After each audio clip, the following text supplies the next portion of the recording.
Hello guys, welcome to Sumanth talks. Cinema release అవుతున్న సందర్భంలో ఫ్యాన్స్లో అయితే ఒక చిన్న డౌట్ అయితే వస్తుందన్నమాట. ఏంటి అంటే ఒకప్పుడు దేవర అంటే కరెక్ట్గా ఒక 2 నెలల క్రితం రిలీజ్ అయింది. సో ఆ సినిమాకి రామ్ చరణ్ గారు ఒక ట్వీట్ అయితే వేశారు. సో ఆల్ ద బెస్ట్ అని చెప్పి తారక్ గారిని మెన్షన్ చేశారు, కొరటాల శివ గారిని. సో ఆ మూవీ యూనిట్ అంతటిని మెన్షన్ చేసి ఇలా సినిమా రిలీజ్ అవుతుంది, బాగా ఆడాలని చెప్పి కోరుకుంటున్నాను అని చెప్పి ట్వీట్ అయితే వేశారనమాట.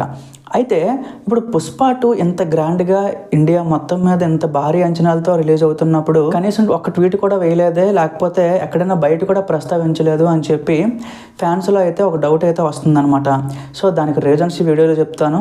అందులో ఫస్ట్ వచ్చేసి అల్లు అర్జున్ గారు రీసెంట్గా రిలీజ్ అయిన మెగా ఫ్యామిలీ నుంచి వచ్చిన చాలా సినిమాలు వచ్చాయి. సో ఆ ఏ సినిమాల్లో కూడా వాళ్ళకి ఎంకరేజ్ చేస్తూ కానీ కంగ్రాచులేషన్ చెప్తూ కానీ ఒక్క ట్వీట్ కూడా వేయలేదు. సో అందుకే చరణ్ గారు ఇప్పుడు సైలెంట్ అయిపోయారు అని చెప్పి కొన్ని రూమర్స్ అయితే వస్తున్నాయి అనమాట.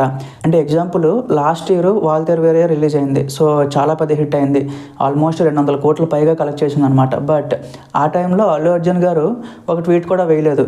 అలాగే భీమ్లా నాయక్ రిలీజ్ అయింది, వకీల్ సాబు. సో ఇవన్నీ కూడా చాలా సినిమాలు అయితే రిలీజ్ అయ్యాయి. సో దాంతోపాటుగా RRR తర్వాత అంతెందుకు ఆస్కార్ వరకు వెళ్ళిందనమాట. సో ఆ టైంలో కూడా చరణ్ గారిని మెన్షన్ చేస్తూ కానీ సో ఇట్లాగా ఎక్కడా కూడా ఒక మంచిగా ట్వీట్ అయితే పడలేదు. సో అందుకే ప్రజెంట్ మెగా ఫ్యామిలీ అంతా కూడా సైలెంట్ అయిపోయారు అని చెప్పి కొన్ని రూమర్స్ అయితే వస్తున్నాయి అనమాట. నేనైతే మీకు క్లారిటీ ఇస్తాను గైస్. ఏంటి అంటే రామ్ చరణ్ గారు ప్రజెంట్ బుచ్చిబాబు గారి సినిమాతో నెల రోజుల నుంచి అసలు ఖాళీ లేదనమాట. ఆయనకి మైసూర్లో షూటింగ్ స్టార్ట్ అయినప్పటి నుంచి ఆయన అక్కడే ఉన్నారు కంటిన్యూస్గా. అది చాలా ఇంటెన్స్ షెడ్యూల్ నడుస్తున్నప్పుడు జగపతి బాబు గారు, జాహ్నవి కపూర్, సో ఎంతమంది క్యారెక్టర్ ఆర్టిస్టులు వీళ్ళందరూ ఉన్నప్పుడు సో మేబీ ఆయన బిజీ అయిపోయి ఉండొచ్చు అని చెప్పి నా ఒపీనియన్. సెకండ్ది వచ్చేసి దాన్ని తీసుకొచ్చి పాలిటిక్స్తో కొంతమంది లింక్ చేస్తున్నారు అనమాట. సో అది కరెక్ట్ కాదు. సో రామ్ చరణ్ గారికి పాలిటిక్స్కి అసలు సంబంధమే ఉండదు గైస్. ఆయన ఏంటంటే ఎంతసేపు మూవీస్ లేకపోతే ఆయన ఏంటి పని చేసుకోవాలి అదే తప్ప ఇప్పటి వరకు కూడా ఏ రోజు ఆయన రాజకీయాల గురించి కానీ లేకపోతే ఇంకొకరిని విమర్శిస్తూ మనం ఏ రోజు కూడా చూడలేదు ఆయన అలా మాట్లాడడం. సో అది అలా కామెంట్ చేయడం అనేది తప్పే నాకు అడిగితే. సో ఇన్ఫ్యాక్ట్ అల్లు అర్జున్ గారు ఒకప్పుడు అంటే ఎలక్షన్స్ టైంలో వైసీపీ క్యాండిడేట్కి సపోర్ట్ ఇవ్వడానికి వెళ్ళారు. సో ఓకే, అది అక్కడితో అయిపోయింది, అంతా ఇప్పుడు నార్మల్ అయ్యారని చెప్పి కొంతమంది అయితే చెప్తున్నారు. బట్ అదేంటి అనేది మనం ఇంకా చూడాలి. బట్ నేను క్లారిటీ ఇస్తున్నాను ఏంటి అంటే రాజకీయాలకి చరణ్ గారికి అయితే అసలు సంబంధం లేదనమాట.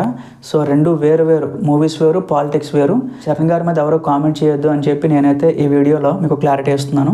సో ఆయన బిజీ టైంలో ఆయన ఉన్నారు కాబట్టి ప్రజెంట్ ఆయన ఫోకస్ చేయలేకపోయారేమో. మేబీ రేపు పొద్దున్న సినిమా రిలీజ్ అయ్యి మంచి టాక్ వస్తే వేయొచ్చు, ఖచ్చితంగా దానికి కూడా ఛాన్స్ ఉన్నాయన్నమాట. సో ఎవరినే తక్కువ అంచనా వేయకూడదు గైస్. మహేష్ బాబు గారు ఒకప్పుడు చెప్పారనమాట, మేము బాగానే ఉంటాం, ఫ్యాన్స్ మీరే ఇంకా బాగుండాలని చెప్పి. సో అంటే స్టార్ హీరో ఆ మాట చెప్పిన తర్వాత మనం ఇవన్నీ వదిలేయాలన్నమాట. సో వాళ్ళు ఏదో ఒకటి మాట్లాడుకొని వాళ్ళు అప్రిషియేట్ చేసుకుంటారు. బట్ అదంతా మనకు తెలియదు కదా. సో నేను చెప్పేది ఏంటంటే ట్రోల్స్కి వెళ్ళొద్దు, జస్ట్ ఎంకరేజ్ చేయండి. So thank you guys.